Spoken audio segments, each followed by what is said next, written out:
ఇన్ని రోజులు దగ్గరగా ఉండి దూరంగా బ్రతికాను. ఇప్పుడే దగ్గరయ్యాను. మళ్ళీ నా వాళ్ళకు దూరం చేయకు ప్లీజ్. రేపు బిడ్డ పుట్టినా 9 మాసాలు మోసిన కనతల్నే అమ్మ అంటుంది కానీ నిన్ననదు అమ్మ అని.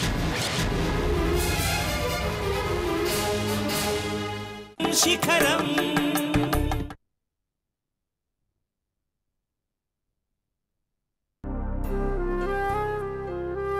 మన ఇంటి చెట్టు కొమ్మ పక్కింటికి నీడనిస్తే అది వాళ్ళ చెట్టు అవదమ్మా. సేద తీర్చటానికి నీడనిస్తుంది అంతే. గౌతమి బిడ్డని నీ బిడ్డని సంతోషపడాల్సిందే తప్ప నీ బిడ్డ కాదమ్మా. ఎందుకవదు? అన్నీ చేసింది నేనే. నువ్వెన్ని చేసినా బిడ్డను మోసేది గౌతమేనమ్మా.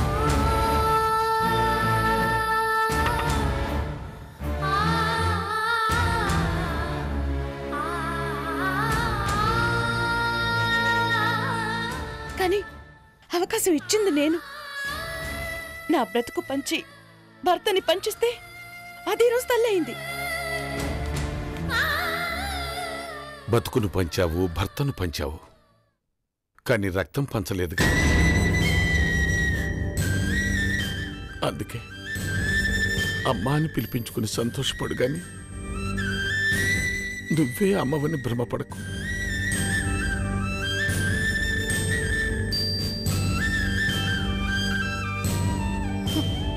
లేదు, వాడు నా బిడ్డ నాన్న. నన్నమ్మ అంటాడు. గౌతమ్ కూడా నా బిడ్డే అంటుంది. నాన్న, నాకు సాయం చేయండి. మీకు ఈ ఊళ్ళో పలుకుబడుంది.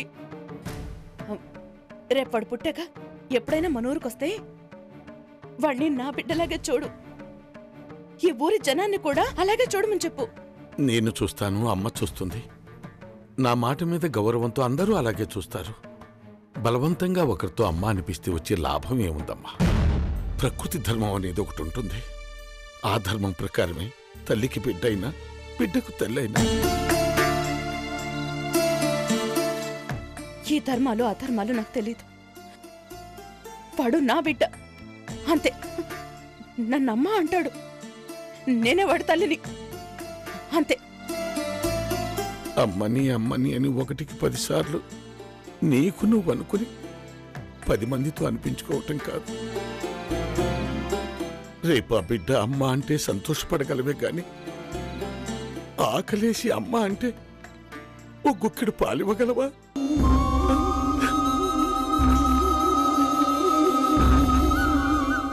ఇవ్వలేవు.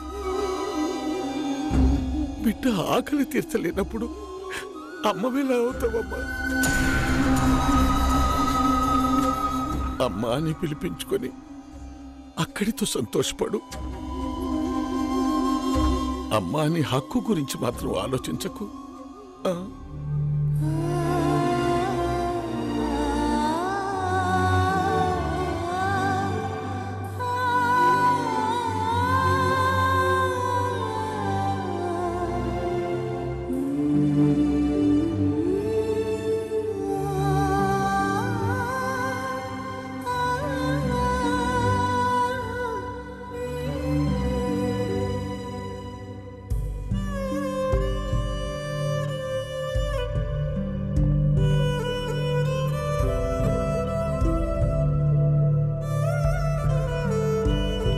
గౌతమి బిడ్డని నీ బిడ్డని సంతోషపడాల్సిందే తప్ప నీ బిడ్డ కాదమ్మా.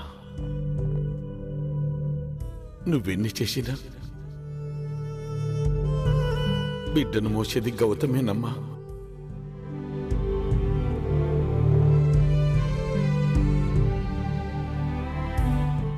అందుకే అమ్మా అని పిలిపించుకుని సంతోషపడు గాని నువ్వే అమ్మవని భ్రమపడకు. రేపు ఆ బిడ్డ అమ్మ అంటే సంతోషపడగలవే గాని ఆకలేసి అమ్మ అంటే ఓ గుక్కెడు పాలివ్వగలవా?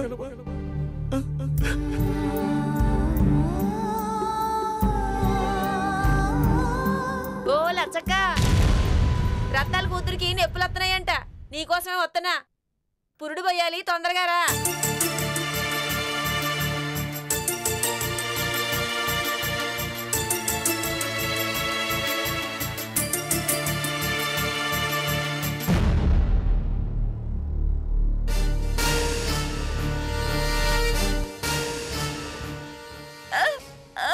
అరవద్దు, అరవకూడదు. చేతుల కింద పెట్టు. నొప్పులేమా? నొప్పులేవు. అరవకూడదమ్మా. చేతుల పైకెత్తు. అయిపోతుంది, అయిపోతుంది. అరవకు, అరవకు.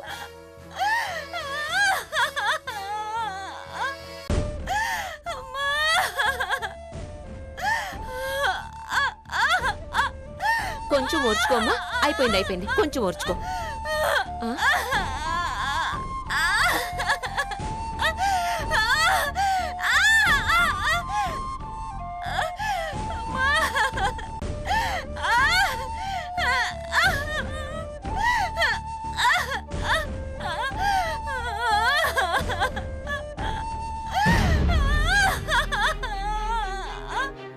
ఓర్చుకోమ్మా.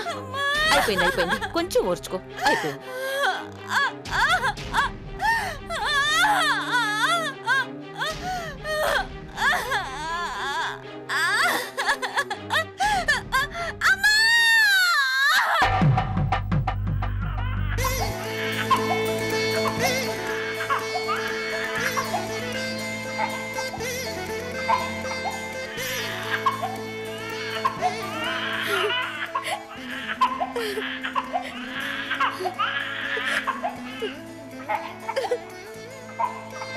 అమ్మాయికి ఎలా ఉందమ్మా? తల్లి పిల్ల క్షేమం. ఆడపిల్ల పుట్టింది. వెళ్ళండి. చాలా సంతోషం అమ్మా.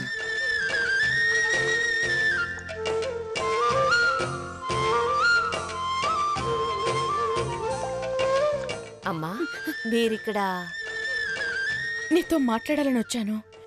ఆ తల్లి అరుపులు విని రాలేకపోయాను. రేపు నీ చెల్లికి బిడ్డ పుట్టినప్పుడు నువ్వు ఈ అరుపులు వినాల్సిందే కదమ్మా. ఆ బిడ్డ అరుపులు నన్నమ్మ అన్నట్టుంది. బిడ్డ మీద నీకున్న ప్రేమ ఏ బిడ్డ పిలిచినా అలాగే వినిపిస్తూ ఉంటుంది. ఆ పిలిపే నేను పిలిపించుకునే అదృష్టం ఉందా అని అడగడానికి వచ్చాను. ఆ అమ్మాయికి బిడ్డ పుడితే నువ్వు తల్లివైనట్టేగా. ఆ బిడ్డ నిన్ను అమ్మానేగా పిలుస్తుంది. అలాంటి పిలుపు కాదు.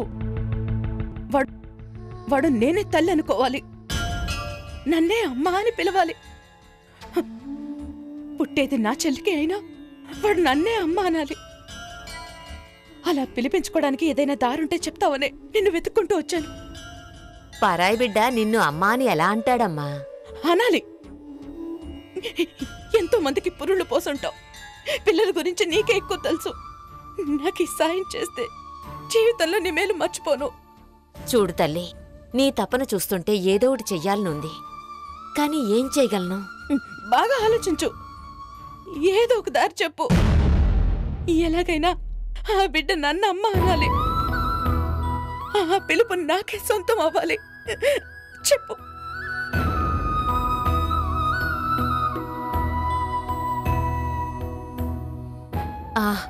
అమ్మా, నాకు తెలిసినంతలో ఒక దారుంది. అదెంతవరకు జరుగుద్దో నాకు తెలీదు. కాని పురాణాల్లో కొన్ని సంఘటనలు వింటే నిజమే అనిపిస్తుంది. ఏంటది? అభిమన్యుడు తల్లి గర్భంలో ఉండి పద్మవ్యూహం గురించి చెబుతుంటే విని తెలుసుకున్నాడు అన్నారు. అలాగే బిడ్డ కడుపులో ఉన్నప్పుడే నీ మాట, నీ స్పర్శ వాడికి తెలిసేలా చెయ్యాలి.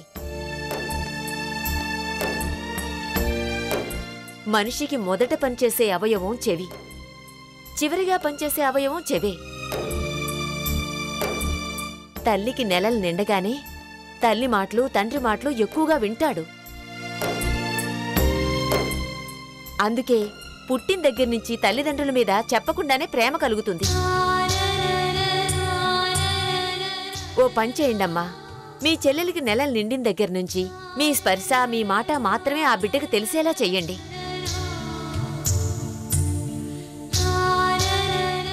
మరొకరు మాట్లాడే అవకాశం ఇవ్వొద్దు. చివరికి మీ చెల్లెలికి కూడా. ఈ దారిలో వెళితే మీ కోరిక తీరుతుందని నా నమ్మకం. చాలు. ఏమాత్రం చెప్పిన వాళ్ళు లేరు. భగవద్గీత అబద్ధం కాదని చాలాసార్లు రుజువు అయింది. చాలు. తల్లి కడుపులో పద్మవ్యూహం గురించి అభిమన్యుడు తెలుసుకుంది అబద్ధం కాదని అంటారు. ఆ అభిమన్యుడి తల్లిలా నా బిడ్డకి నేనే తల్లి నన్ను తెలిసేలా చేస్తాను. నన్నే అమ్మ అనేలా చేస్తాను.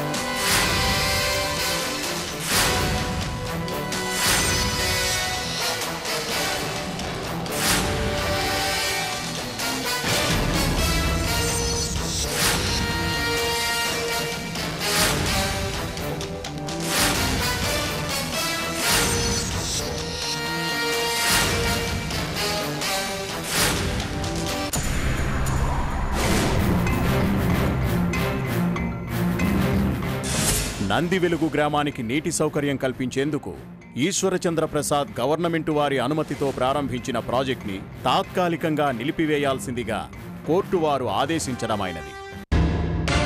మాస్టర్ గారు, మాస్టర్ గారు, మాస్టర్ గారు, మాస్టర్ గారు! ఏమైంది సాంబా? అయ్యా, అన్యాయం జరిగిపోయిందయ్యా. మీ మాట పోయిందయ్యా. ఈ ఊరు కోసం మీరు చేసిన గొప్ప పని ఆగిపోయిందయ్యా.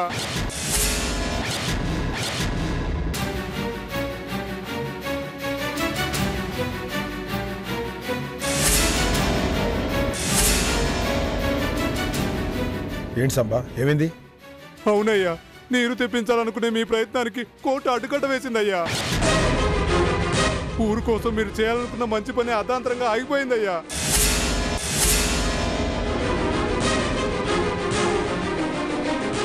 ఎవరు చేశారు ఈ పని? పరాయి వాళ్ళు ఎవరూ కాదయ్యా, మీ తమ్ముడు విజయ్ బాబు.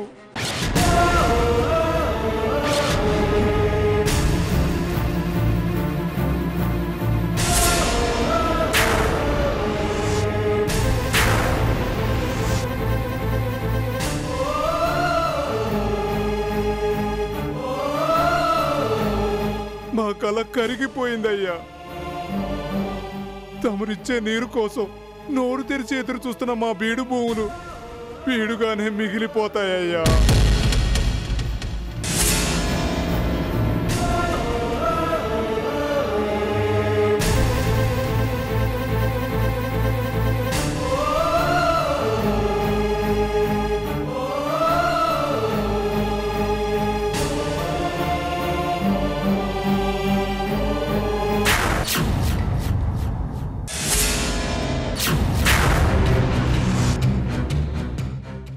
ఏమండి?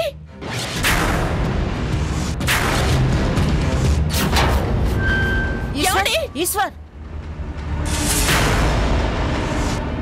ఏమండి? తలుపు తీయండి. ఈశ్వర్, తలుపు తీయరా. ఏమండి, మిమ్మల్ని తలుపు తీయరా.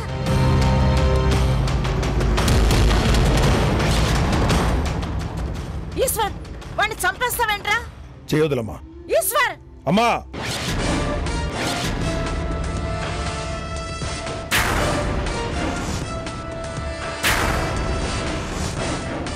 విజయ్!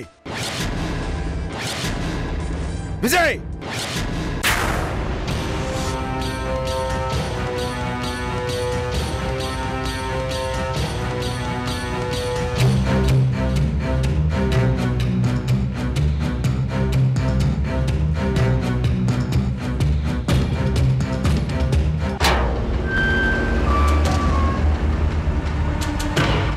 స్టే ఆర్డర్ తెచ్చావా? తెచ్చాను. రే, ఊరికి మాటిచ్చాను రా. నేనివ్వలేదు. మీ పాటికి మీరు కోట్ల ఆస్తిని అలా జనానికి దానం చేసుకుంటూ పోతే రేపు నా పరిస్థితి ఏంటి? నువ్వు నీ బిడ్డలు కూర్చుని తిన్నా తరగనంత ఆస్తుందిరా నీకు. మీ అన్నయ్య మాట ఇచ్చాక ఇలాంటి పని చేస్తే వాడు తలెత్తుకొని తిరగాలనుకున్నావా లేదా? నేను వద్దనే చెప్పాను, కానీ నా మాట ఎవరు వినలేదు. కనీసం నాతో ఒక మాట కూడా చెప్పలేదు. ఆయన పాటికి ఆయన దానం చేసేశారు. ఆ సమయంలో నేను వచ్చాను కాబట్టి నా తమ్ముడు నా మాటకి ఎదురు చెప్పడం అంటే సరిపోతుందా?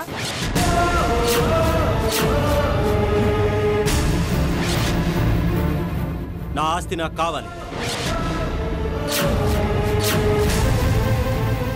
అందుకే స్టే తెచ్చాను.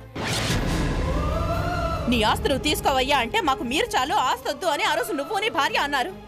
ఈ రోజు పనులు మొదలయ్యా కాపేమంటే ఆ అవమానాన్ని ఆయన తట్టుకోగలరా? ఒకరి గురించి నాకు అనవసరం. అది నా ఆస్తి. దాచుకుంటానో ఖర్చు పెట్టుకుంటానో అది నా ఇష్టం. దాన ధర్మాలు చేయడానికి ఆయన ఎవరు?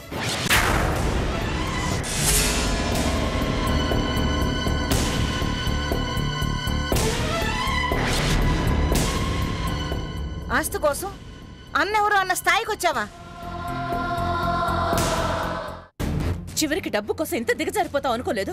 అది డబ్బు. అది ఉంటేనే గొప్పవాడు, అది లేనప్పుడే దిగజారిపోతాం. విజయ్, ఆ రోజు నువ్వు నేను కలిసి ఈ ఆస్తిని మన ఊరు వాళ్ళకిచ్చాం. ఈ మాట ఆ రోజే నువ్వు చెప్పుంటే నీ మాట నీకు ఇచ్చేసేవాడిని. నాది అనే చివరి రూపాయి కూడా ఖర్చు చేసి ఈ ప్రాజెక్ట్ ఫినిష్ చేసేవాడిని. మాటిచ్చి పనులు మొదలయ్యాక నువ్వు ఇలాగా స్టే ఆర్డర్ తీసుకురావడం అంటే ఈశ్వర్ మాట తప్పినట్టేరా.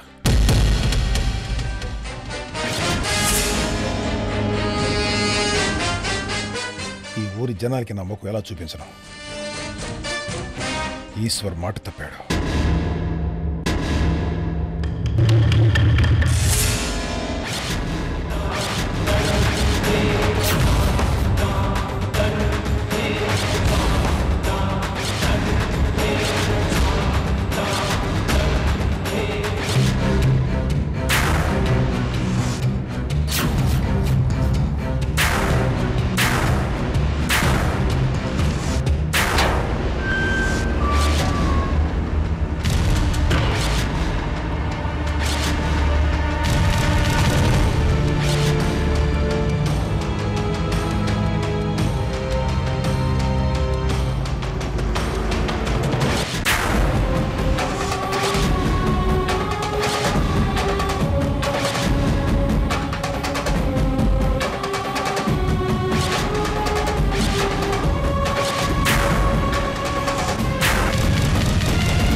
ఏంటి? ఎక్కడున్నావు? కోర్టుకి దగ్గరలో. వరుదిని వెళ్ళొద్దు. వెళ్ళకపోతే ఎలా? స్టే ఆర్డర్ తీసుకోవాలి కదా. వరుదిని ప్లీజ్, నువ్వు కోర్టులో స్టే చేసిన మరుక్షణం ఇక్కడ మా ఇంట్లో ఎవరు బతకరు, అవమానంతో చచ్చిపోతారు. అరే, అంత దూరం ఆలోచించలేదే. పరువు పోతుందనుకున్నాను కానీ బోనస్గా ప్రాణాలు కూడా పోతాయా? వరుదిని ప్లీజ్, చెప్పేది అర్థం చేసుకో. ఆ పేపర్స్ తీసుకొని తిరిగి వచ్చేసే. కోర్టుకి ఇంత దగ్గరగా వచ్చాక వెనక్కి ఎలా వస్తాననుకున్నావు? పర్వాలేదే, నీ సంతకానికి ఇంత పవర్ ఉందా? చూద్దాం. స్టే ఆర్డర్ వచ్చిందనగానే మీ వాళ్ళు ఎంతమంది చనిపోతారో, ఎలా చనిపోతారో. వరుదిని అరవకు, ఎనర్జీ దాచుకో. మీ వాళ్ళు పోయాక ఏడవడానికి నీకు ఓపిక ఉండాలి కదా. వరుదిని మర్యాదగా అక్కడ ఆగుతావా లేదా? నువ్వాగమంటే ఆగిపోతే పరుదిని ఎందుకవుతాను? నీ పెళ్ళాన్నవుతాను కానీ ఆగే అవకాశమే లేదు. స్టే ఆర్డర్ తీసుకున్నాక ఫోన్ చేస్తాను. హలో హలో, త్వరగా పోనీ.